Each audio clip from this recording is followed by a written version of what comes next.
जय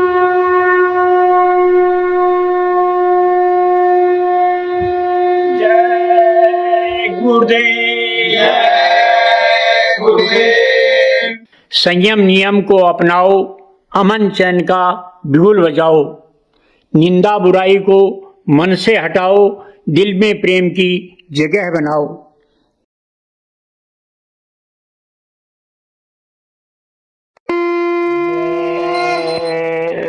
गुरुदेव दाता सबके एक ही सदा रहे गुरुदेव, तुमको लाख प्रणाम है, सतगुरु जय गुरुदेव।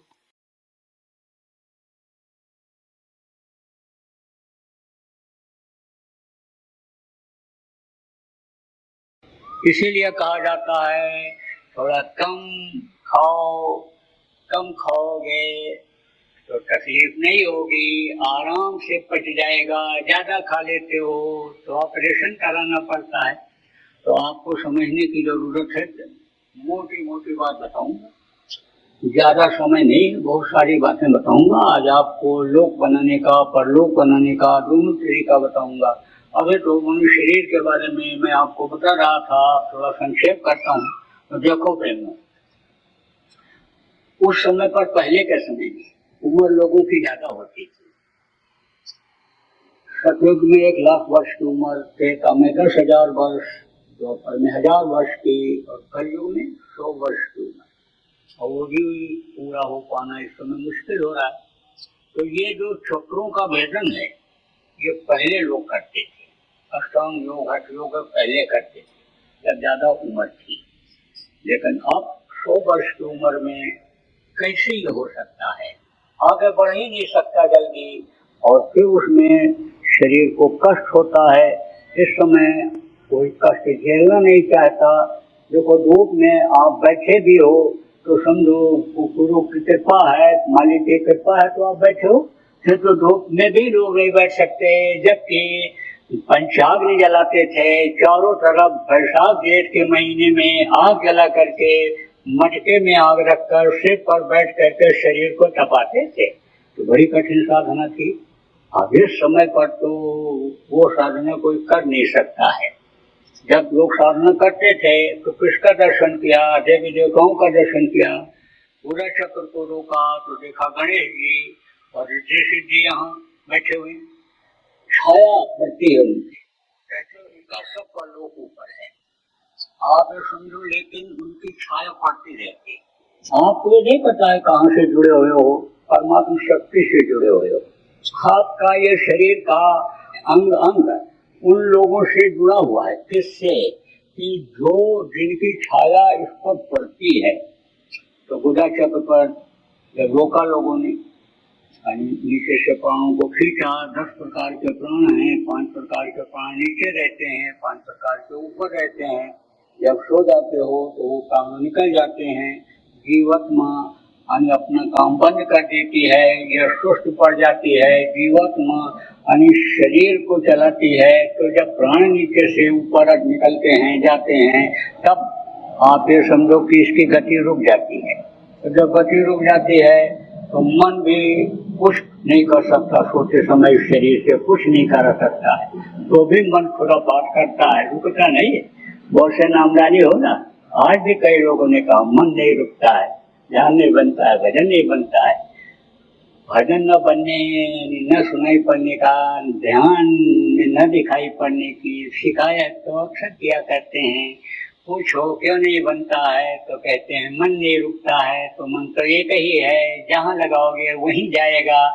मन तो खाने में लगा हुआ है, चलने में लगा हुआ है, सिनेमा देखने में लगा हुआ है, तो वहीं ले जाएगा। तो आपको समझने की जरूरत है। इसीलिए कहा जाता है मन को रोको, जहाँ लगाओगे उसी का आगे रहेगा। तो ये मन सुस्त पड़ जाता है, रुक जाता है। कहाँ से? नीचे के इंद्रियों के घाट की तरफ से।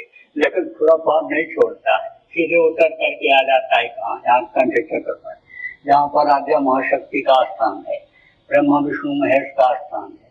तो वहां पर सपना पैदा कर देता, रचना कर डालती है जीवात्मा, तमाम चीजों की रचना। जैसे देखते हो ना कि राजा बन गए हो, महाराजा बन गए हो, शेर साहूकार बन गए हो, जो हमारे पास हाथी घोड़े हो, फौज फाटे हो गए, ऐसे दिखाई पड़ता है। ये रचना कर डालता है। 16 दल कमल है वहां पर और 16 तरह के सपने होते हैं। तो आपको समझने की जरूरत है कि बराबर ये आत्मा चलाती है, इस शरीर को चलाती है, उसकी ताकत बढ़ती है। और जब उसको रोकते हैं, प्राणों को नीचे से खींचते हैं, आत्मा की शक्ति को खींचते हैं ऊपर की तरफ, तब ये चक्र रुकते हैं। तो गणेश जी को देखा 4 दल कमल पर हम बैठे हुए हैं। उन कमलों का जो पंख है वो सारे के सारे लाल रंग के हैं। देखा लोगों ने उस समय पर, तो देखा तो बताया और कहा पूर्व तरफ इंद्र देवता, ये जो देवताओं के राजा हैं, वो उनकी पत्नी यानी शची, इनको देखा। उत्तर तरफ देखा वरुण देवता बैठे हुए हैं। और आप देखो दक्षिण में देखा कि यमराज की छाया पड़ रही, यमराज दिखाई पड़ रहे हैं। अब और आगे बढ़े जब तो इंद्र द्वार पर जहाँ पेशाब का मुकाम है वहां जब पहुंचे तो वहां पर देखा ब्रह्मा जी बैठे हुए और उनकी पत्नियां बैठी हैं, गायत्री, सावित्री, सरस्वती, ये सब वहां दिखाई पड़ी। अब वहीं पर जो है जो आवाजें इन्होंने सुना और जहाँ से अच्छा उतरती है वहां जब पहुंचे तो सरस्वती का जब दर्शन किया तो कहे इनको सरस्वती रस हो गई। ये मुंह से बोल देते हैं, शब्द हो जाता है, वो ताकत आ जाती है। उन स्थानों पर पहुंचने से ताकत किसमें आ जाती है? शरीर में आ जाती है ताकत, जबान में ताकत आ जाती है, बोली में ताकत आ जाती है, सिद्धि जिसको कहते हैं। और मगर महिमा लघुमा सिद्धियां, ये सिद्धियां सब तो नहीं मिलती, वो तो आगे घेरती हैं जाकर के। जब शरीर से जीवात्मा को निकालते हैं, ऊपर ले जाते हैं, तब वो वहां मिलती हैं। लेकिन इनकी जो छाया रहती है, असर रहता है, इधर भी रहता है। तो आप ये समझो। और आगे बढ़े, नाभि चक्र पर पहुंचे तो विष्णु और लक्ष्मी का दर्शन किया। और आगे बढ़े शिव और पार्वती का यह स्थान, यहाँ दर्शन किया। कंठ चक्र पर इनकी माँ का दर्शन किया। लेकिन उम्र खत्म हो गई, हजार वर्ष की उम्र खत्म हो गई, आगे नहीं बढ़ पाए। और तब तक युग बदला। युग का बदलाव असंभावी है, परिवर्तनशील ये सब कुछ है। ये देवी देवता स्वर्ग वैकुंठ अंत पिन, ये सब परिवर्तनशील है, ये सब बदल जाते हैं। महाप्रलय में ये सब चटाई की तरह से समझ जाते हैं। एक होता है नित्य प्रलय, जैसे कहते अरे कितने कीड़े मरे पड़े हुए, प्रलय है, नित्य प्रलय। कल देखते बाढ़ आ गई और गांव का गांव साफ कर दिया, साफ हो गया। शाम को देखा था गांव है, हरियाली है, सब जानवर हैं, आदमी दिखाई पड़ रहे हैं। सुबह देख के पानी ही पानी है, खंड प्रलय। जमीन धस गई, पहाड़ धस गया, खंड प्रलय कहलाता है। और महाप्रलय में कुछ नहीं बचता है। यह धरती एकदम भूरभूरी हो जाती है, धरती तत्व खत्म हो जाते हैं। धरती के नीचे भी बहुत से जानवर, कीड़े मकोड़े सब मर जाते हैं। आप ये समझो कि पृथ्वी तत्व खत्म होता है तो भी तो वो समय पर अन्न की पैदा होने का कोई सवाल नहीं उठता। कोई पेड़ पौधे समझो नहीं रह जाते हैं, सब सूख जाते हैं, पत्तियां सूख जाती हैं। आप समझो महाप्रलय में क्या होता है, यानी जल के जीव तड़प कर मरने लगते हैं, जल सूख जाता है। आप समझो पवन भी खत्म हो जाता है, अग्नि भी खत्म हो जाती है, आसमान भी खत्म हो, सब सिमट जाते हैं, खत्म हो जाते हैं। और देवी देवता जो बचते हैं चटाई की तरह से सिमट ली जाती है। तो ये परिवर्तनशील संसार है, ये दुनिया परिवर्तनशील है। तो ये सब ऑपरेशनों सब खत्म हो जाता है। ऐसे ही शुरू में सतयुग था, फिर त्रेता आया और फिर द्वापर आया।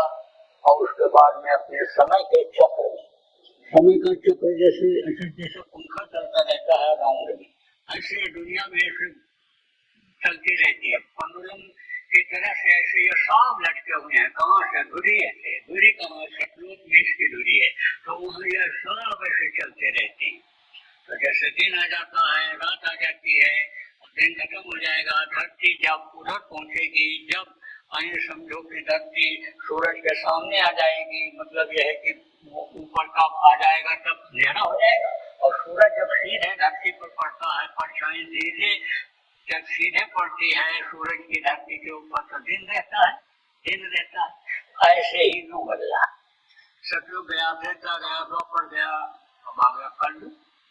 तो कलयुग में मनुष्य शरीर पाने का लक्ष्य ही उद्देश्य लोग नहीं समझ पाए, और इसी शरीर के सुख के लिए हाथ से, पैर से, आंख के, कान से पाप कमाने लग गए। तो पापों की सजा तो मिलनी ही मिलनी होती है, तो नरकों की तरफ क्यों जाने लगे। नरकों की तरफ जब गए और वहां मार पड़ी, चिल्लाए, तब ऐसी दशा देख ही होगी। सत्य पुरुष ने की दया महान, यज्ञ में आए, संतों का पता बखान, सूरज शब्द का सच्चा मार्ग, संत मता का किया बखान, तो शब्द शब्द सीढ़ी रच डाला, चढ़ चढ़ पहुंचो अगम ठिकान। आप समझो संतों का प्रादुर्भाव हुआ, संतों का दर्जा सबसे ऊंचा होता। आप देखो संत जो होते हैं वो नित्य अवतार होते हैं, संत हमेशा इस धरती पर रहते हैं, लेकिन पावर उनको जैसी ऊपर से मिलती है वैसा वो काम करते हैं। आपको समझने की जरूरत है प्रेमियों, अत्याचार, पापाचार, दुराचार जब कम रहता है तब वो एक जगह बैठ करके संभाल करते रहते हैं। यही चीज जब ज्यादा बढ़ जाती है तब घूम घूम करके जीवों को समझाते हैं, बताते हैं, रास्ता देते हैं, रास्ते पर चला करके मंजिल तक पहुंचाया करते हैं, जन्म मरण से छुटकारा दिलाया करते हैं, तो पावर उनको मिलता है। इसी तरह से औतारिक शक्तियों को भी पावर शक्ति मिलती है। देखो त्रेता में अत्याचार पापाचार जब हुआ तो राम आए, लेकिन 12 कला लेकर के वो आए।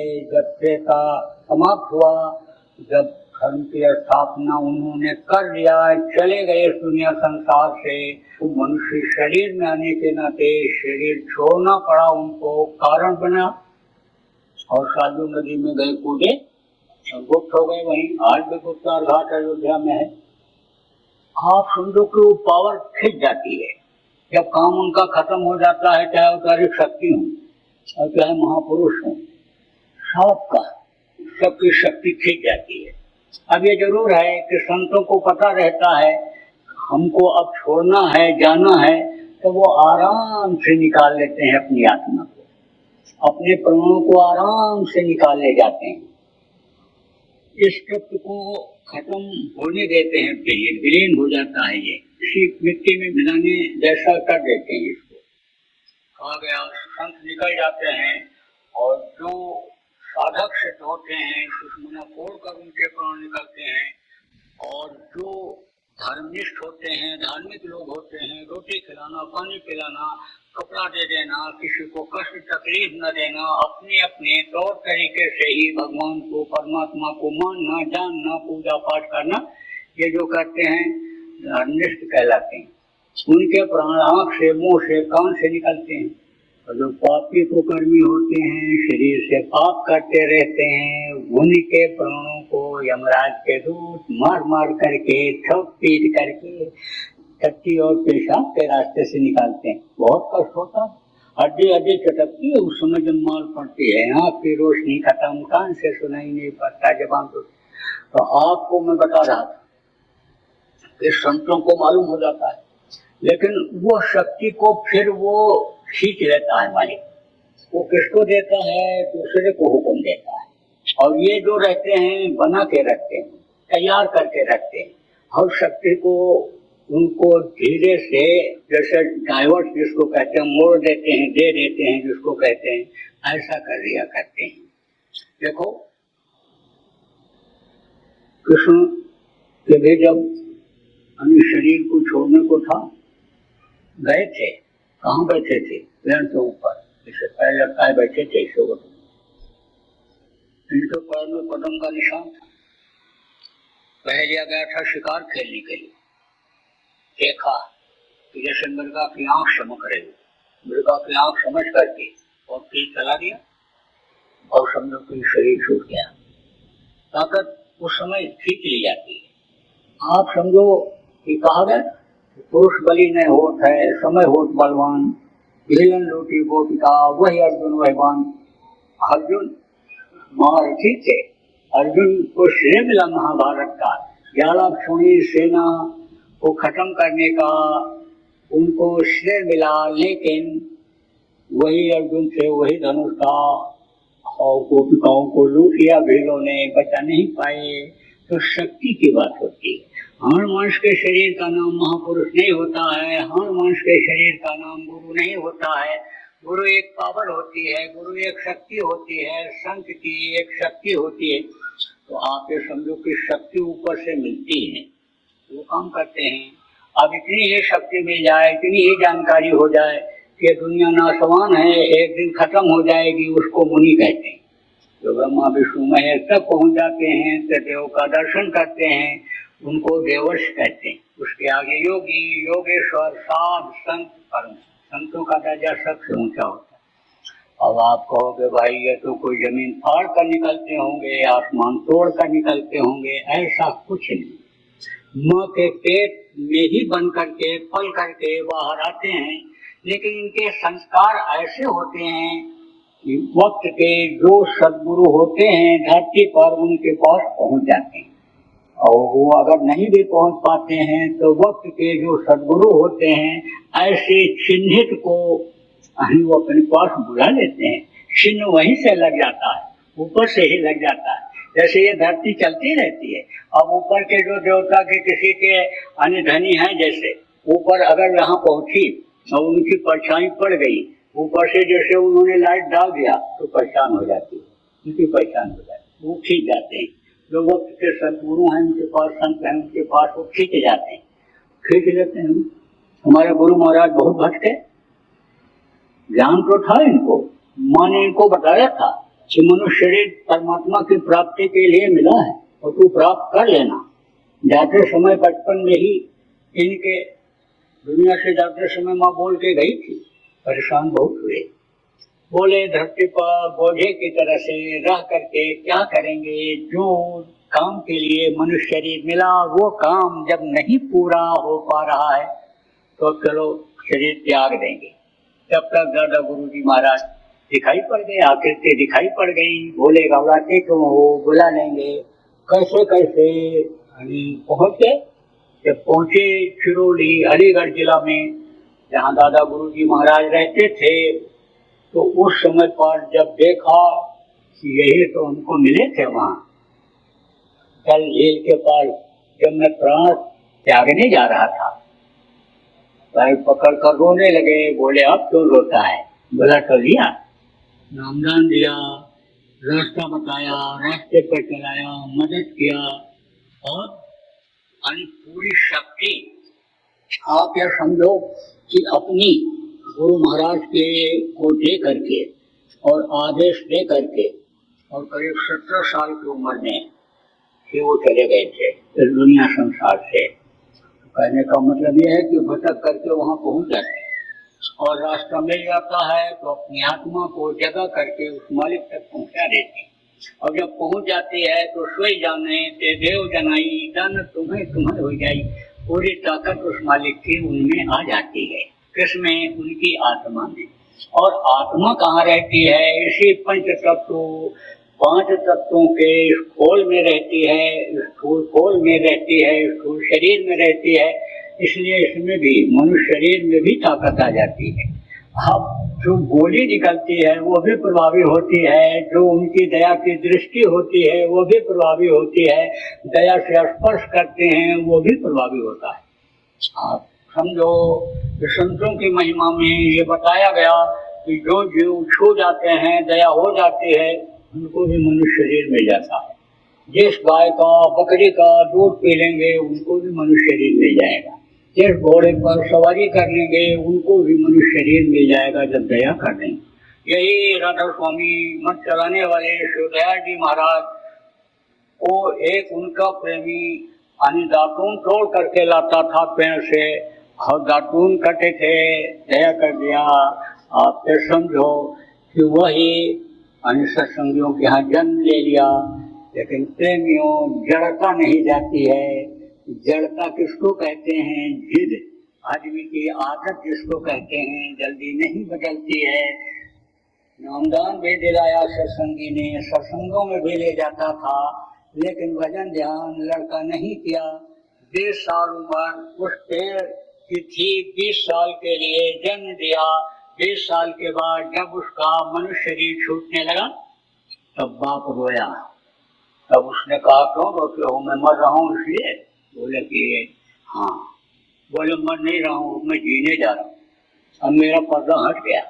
मैं पिताजी वही पेड़ हूँ जिसका दातून लाते थे आप और गुरु महाराज करते थे, लेकिन आपने बहुत कोशिश किया कि मैं भजन करूं, मेरी जड़ता नहीं गई, मैं भजन नहीं किया, तो अब संस्कार पड़ गया मेरा, दया मुक्ति हो गई, अब दूसरा जन्म मुझे लेना पड़े।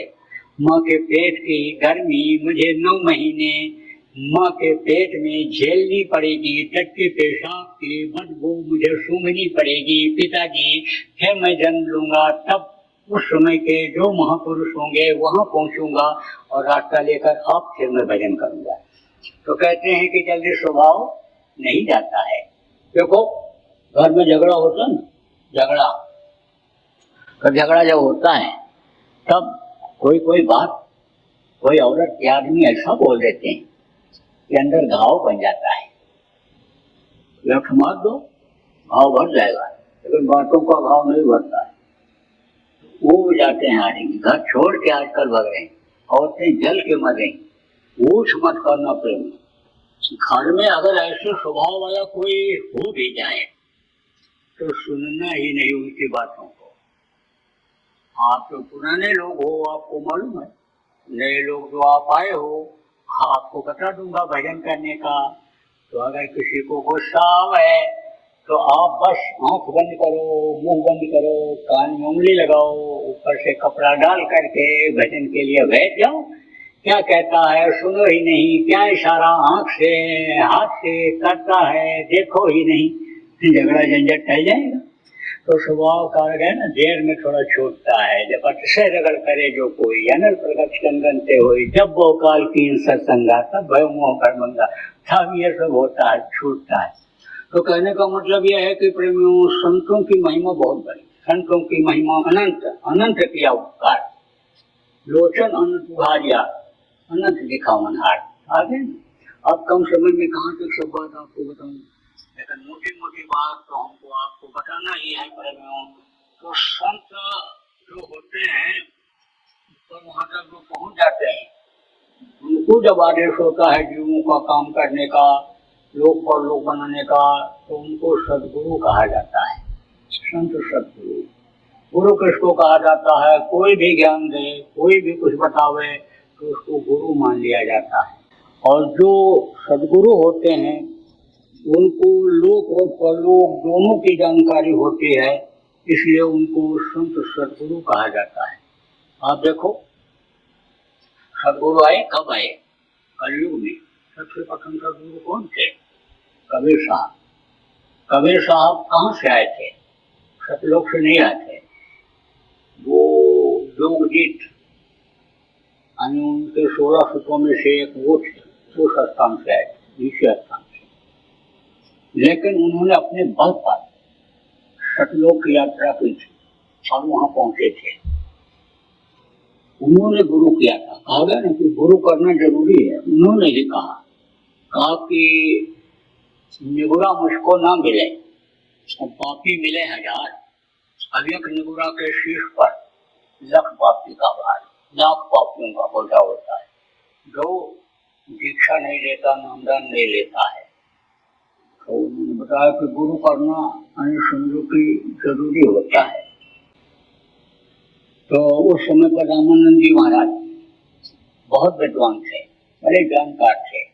तो हिंदी, अंग्रेजी, उर्दू, फारसी, वेद, पुराण सब जान लेता है, उसको लोग विद्वान कहते हैं। तो उस समय पर बहुत ज्यादा छुआछूत था, तो कभी को लोग जाने नहीं देते थे, कहते थे विरहा है, आश्रम के अंदर आ नहीं सकता। एक दिन गए थे, खोज रहे थे वो माला रख दिए थे, नहीं मिल रहा था, बहुत दूर खड़े थे। कबीर साहब बोले, गुरु जी बहुत देर से खोज रहे हो, आपका माला देखो वहां रखा हुआ है। भाई मिल गया माला। जब माला मिल गया, भाई ये तो यहाँ है भी नहीं, देख भी नहीं रहा है, वहीं से कैसे बोल दिया, समझ गए पहुंच वाला है। गए बोले कबीर किस लिए आए? कहा आपको गुरु बनाने के लिए।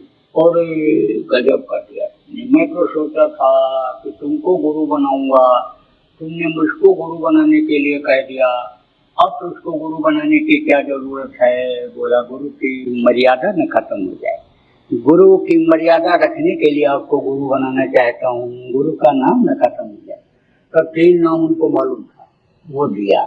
उसके आगे अपने बल पर वहां पहुंचे थे कबीर साहब, सतलोक पहुंचे। सतलोक का भेद उन्होंने ही खोला, है ना, मानुष जन्म बड़ा अनमोल, सदगुरु मिले तब दिया भेद खोल, नहीं तो मनुष्य शरीर का भेद ही लोगों को नहीं मालूम था। देवी देवताओं का तक का तो ज्ञान था, अन्य लोक तक का था, पिंड लोक का ज्ञान था, लेकिन ब्रह्मांड लोक तक भी पहुंचे थे, लेकिन उसके आगे सतलोक अलखलोक गमलोक उस समय नहीं पहुंच पाए थे लोग।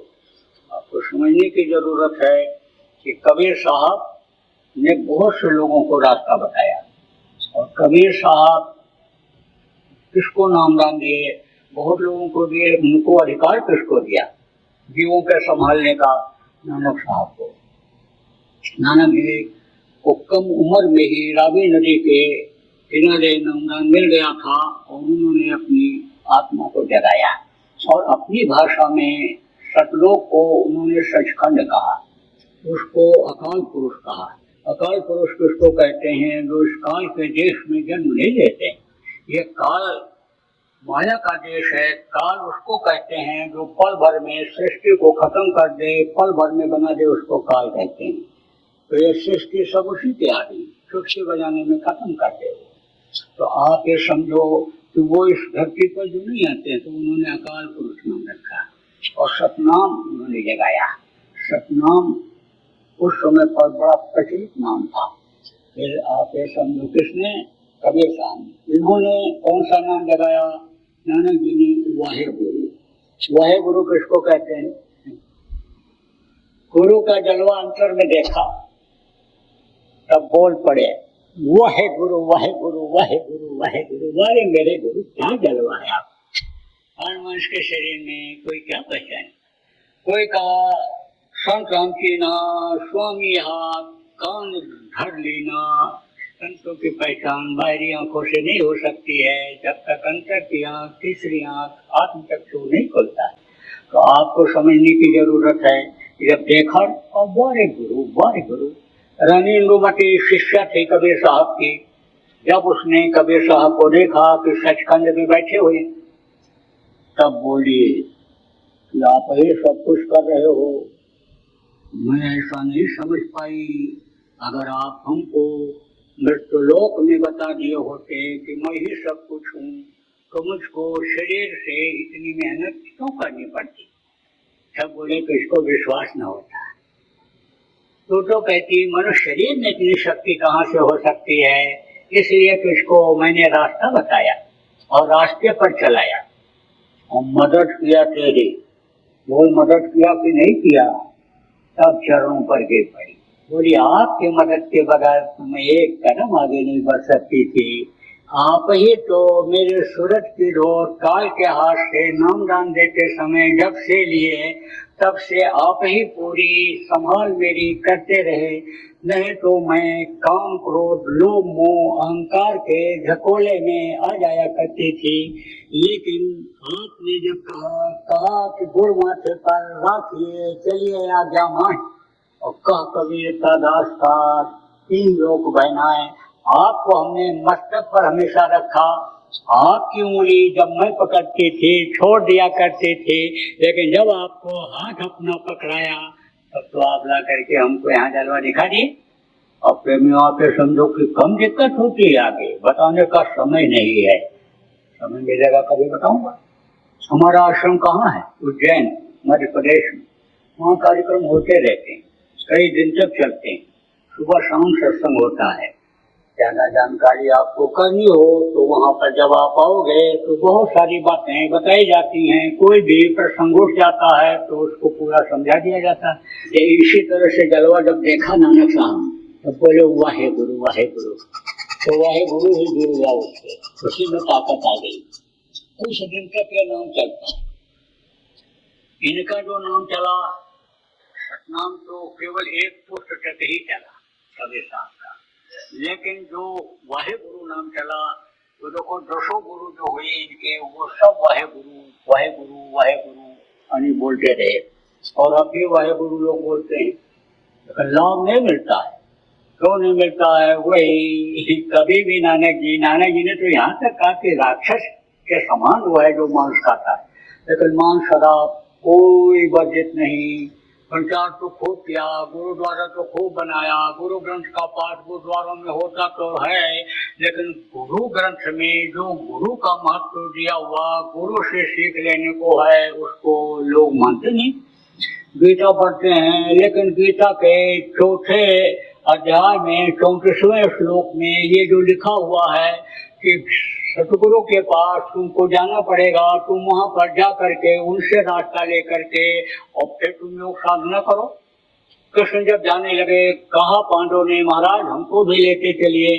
बोले मैं तुमको नहीं ले जा सकता हूँ, औकारिक शक्तियों में वो शक्ति नहीं होती है जीवों को पार करने की। उनका काम धर्म की स्थापना करने का होता है और मैंने धर्म की स्थापना कर दिया। अगर तुमको मेरे धाम पहुंचना है, देखना है, आगे बढ़ना है तो संत सदगुरु के पास जाओ। आप समझो कृष्ण को जानकारी थी, कृष्ण मान नहीं सकते थे किसको, भूमि दोस्तों को। रावण भी नहीं मारता कि रावण धर्म को जो सूर्य से मेरा और वन समुद्र काम नदीरा, बड़े बड़े देवता नहीं टिकते थे। दो शक्ति परशुराम से प्रार्थना करके मांगा था तब उनको मार पाए थे। आप समझो शक्ति कैसे मांगी जाती है? जैसे मन ही मन प्रणाम मूर्ति ना अतला भाव उठाए धंधीना, तब अन्य समझो की शक्ति उनके अंदर नहीं थी।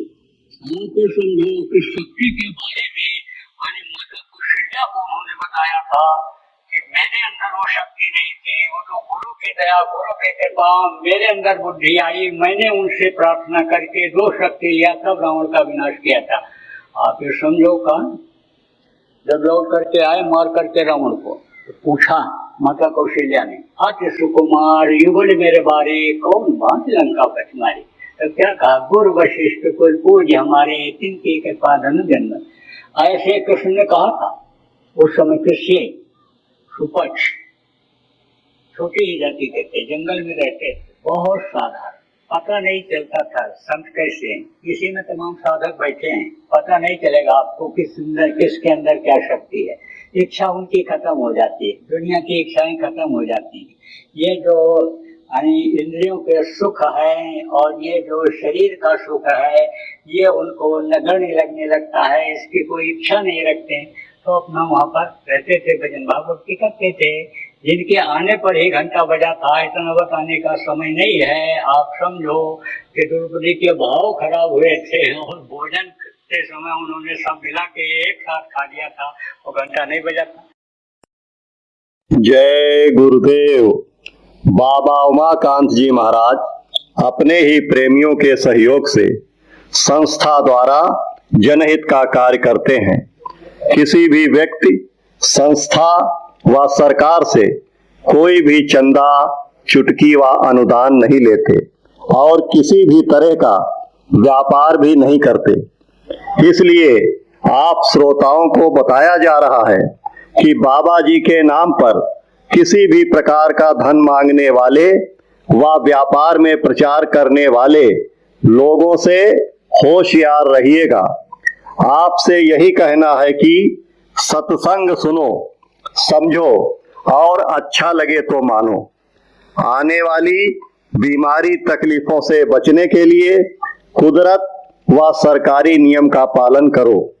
आपके सुझाव के लिए व्हाट्सएप नंबर 9575600700। जय गुरुदेव, जय गुरुदेव।